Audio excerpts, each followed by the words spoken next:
Dober večer. Se med novo nastajajočo Janševo koalicijo Demokrati Anžeta Logarja so na izvršnem odboru stranke zvečer dejali, da vstopu v vlado in koalicijski pogodbi in trenutno še vladajoči koaliciji Roberta Goloba odpira nova ideološka fronta.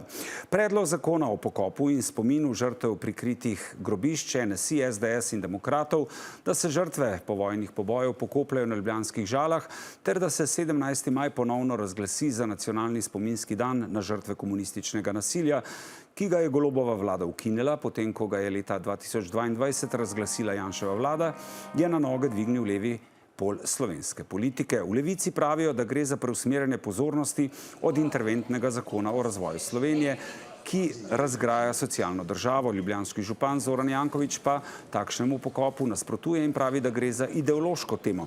Medtem ko predlagatelji zakona pravijo, da gre zgolj za pieteten in trajen pokop posmrtnih ostankov prikritih grobišč, pri čemer bi imelo to obeležje pokopališča na Žalah status kulturnega spomenika državnega pomena. Z nami sta Iva Dimic iz vrst predlagateljev zakona in poslanec Martin Premk iz Gibanja Svoboda. Dobro večer obema. Dobro večer. Gospod Premk, zakaj vi pravite, da je vložitev zakona o pokopu in spominu žrtev prikritih grobišč zgolj vnovično razdvajanje ljudi? Ker že imamo dva zakona, ki to urejata že dalj časa in se tudi dalj časa že izvajata. Zakon o vojnih grobiščih in zakon o prikritih vojnih in povojnih grobiščih in pokopu žrtev. Seveda se že dolgo časa tudi vsi strinjamo, da si vsaka žrtev druge svetovne vojne zasluži dostojen pokop. Kot rečeno, to se že izvaja, pa tudi ne nazadnje mnoga partizanska prikrita grobišča niso bila še izkopana. Ampak ta zakon o pokopu na Žalah smo ne nazadnje imeli vloženega že lansko jesen, pa so ga predlagatelji takrat sami umaknili. Očitno zdaj pol leta ni bila neke potrebe po neki pieteti, zdaj je pa ta potreba po neki pieteti do žrtev ratala tako hitro, da so obšli celo komisijo za prikrita povojna grobišča in ne nazadnje, da so vložili tak zakon, ki, če ste ga brali, je praktično neizvedljiv. Da bi se v 3 mesecih opravili vse DNK analize in pokopali to v novo grobnico v Žalah, je neizvedljivo. Kaj pravite na te pomisleke in zakaj predlagate, da se te žrtve oziroma okostja pokopljajo na ljubljanskih Žalah, ne v Teharjih, kot je bilo v dosedanjem zakonu? Glejte, če samo začnem. Nov sklic državnega zbora, seveda novi poslanci, ki so prišli, vsi smo se zedinili, da je potrebno to stran zgodovine zapreti in da je treba dati pietetni naslov vsem žrtvam, ki so bili po drugi svetovni vojni pomorjeni. In če pogledamo, poglejte, 80 let, 81 let je minilo od druge svetovne vojne in Slovenija kot njen otok sredi Evrope ni še do sedaj pokopala svojih žrtev. Tukaj gre za, mislim, da je cirka približno 15.000 žrtev, ki so bile pomorjene po drugi svetovni vojni. Imamo v Sloveniji 220 od 750 že raziskanih grobov, se pravi, še kar veliko dela je in seveda je potrebno tem žrtvam dati dostojanstvo, spomin in ime. Zakaj pa na Žalah? Glejte, na to so se strinjali tudi svojci in je prav, da so na Žalah, tam imamo pokopane nemške, italijanske vojake in je prav, da so tudi te žrtve enakopravne, enakovredne vsem ostalim žrtvam druge svetovne vojne in da se jih tam posvoji. To so bile pokople. To so bile seveda tudi želje njihovih svojcev. In očitek, da se prej ni nič naredilo, pa da komisija ni dovolj morda naredila. 4 leta vlada ni potrdila programa dela komisije, ki raziskuje prikrita grobišča. 4 leta ni bilo s strani vlade narejenega popolnoma nič. Seveda, in še enkrat poudarjam, ljudje še danes iščejo svoje svojce in si želijo mesto, kjer bi lahko prižgali svojo svečo. Kaj pravite na te argumente in Žale? Najprej tisti nemški in italijanski vojaki, ki so bili pokopani na Žalah, so bili pokopani pred letom 1941, ko so bili Nemci in Italijani, fašisti, nacisti, gospodarji življenja in smrti tukaj na Slovenskem. In Kot rečeno, vsi se seveda strinjamo, da si vsak, ki je umrl med drugo svetovno vojno, zasluži dostojen pokop in ni res, da se 4 leta ni nič delalo, da naša vlada ni nič delala. To se je vse izvajalo, izkopi so se izvajali pod okviru Ministrstva za obrambo oziroma Direktorata za vojne veterane in vojaško dediščino. In kot rečeno, mi o tem že imamo zakone in se to seveda že izvaja. In samo še to, takrat, ko so bile določene teharje za zadnji kraj počitka, je bilo to narejeno z širšim javnim konsenzom, sedaj pa na vrat na nos se govori o Žalah, ampak še pred pol leta se je govorilo tudi o Brezju in Kočevju. Glejte, če lahko citiram, dr. Robert Golob je tik pred volitvami 18. marca na soočenju na Radiu Ognjišče dejal, in bom citirala: "Nimam niti najmanjšega dvoma glede tega, da je treba žrtvam izkazati pieteto, takoj, ko imamo to možnost.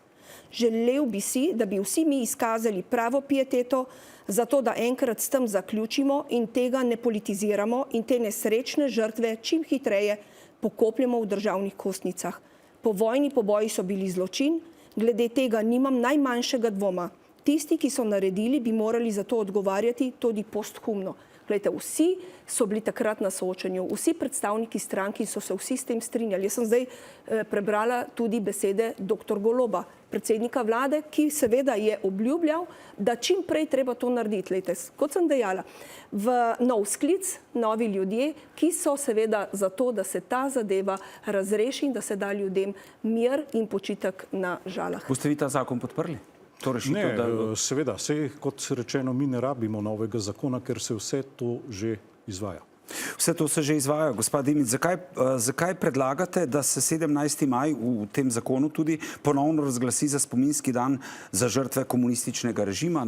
Vlada Janeza Janše je to 2022 vzpostavila, vlada gospoda Roberta Goloba je ta praznik oziroma ta dan ukinila. Ja, ta prvo, ker so prišli na vlado, so ta praznik ukinili. Zato, ker je tudi resolucija Evropskega parlamenta dejala, da te žrtve komunističnega nasilja, ki so bili umorjeni, imajo prav in imajo pravico do spomina.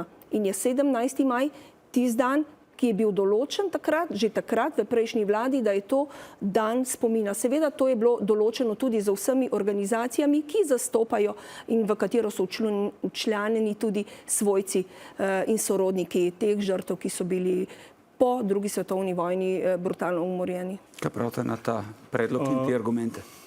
To je seveda spet praznik, ki je namenjen zgolj razdvajanju ljudi na naše in vaše, kajti vse žrtve druge svetovne vojne si zaslužijo dan spomina, ne pa naši ja, vaši ne.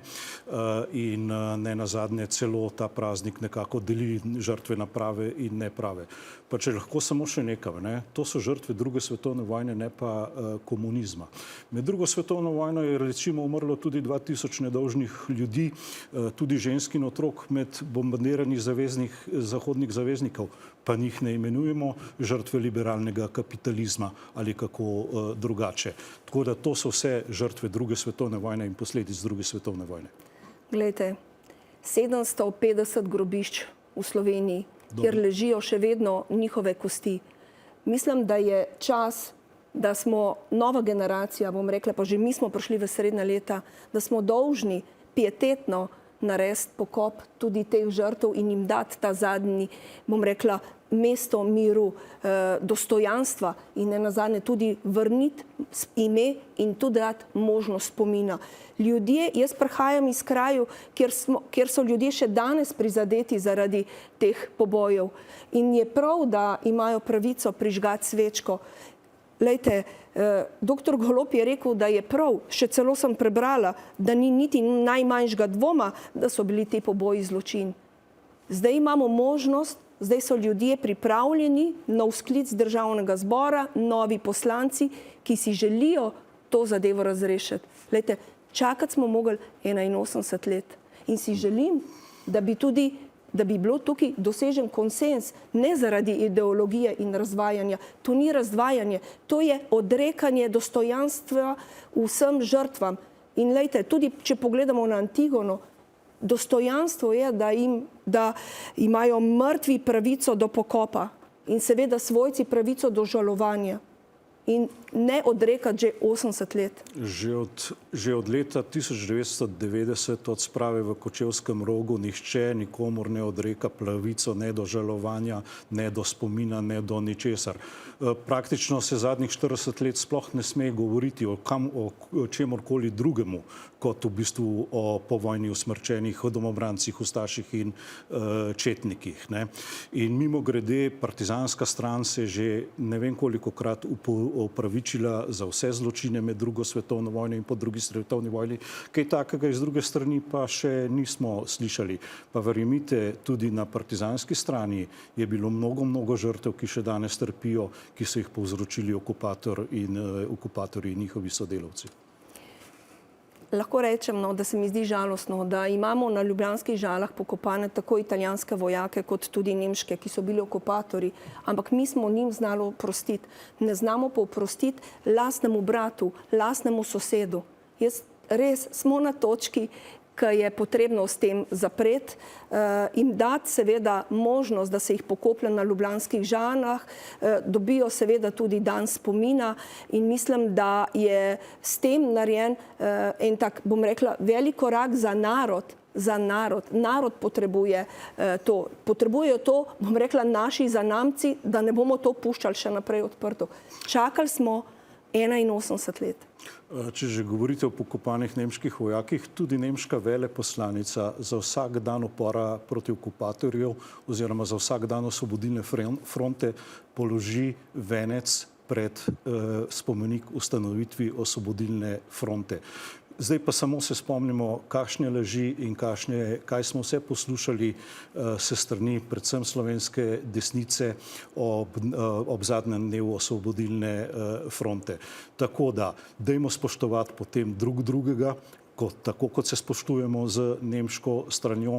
In ja, še enkrat, in vsi se strinjamo, da si vse žrtve druge svetovne vojne zaslužijo spoštljiv, dostojanstven pokop in spomin. Je trdna podpora temu zakonu ob tej stranke SDS, Nova Slovenija in Demokrati, ki ste podpisali oziroma predlagali ta zakon? Ja, trdna podpora je temu zakonu, zato smo tudi šli s tem zakonom takoj, ker to je bila želja vseh teh, ki so na novo prišli, da se ta del zgodovine zapre, da se razreši, ker dejansko res kdor tega ni sposoben, jaz ne vem, nima človečnosti v sebi, da bi razumel, da je potrebno to za narodov blagor to narediti. Najlepša hvala obima, da ste bili naša. Hvala vam. Hvala tudi vam.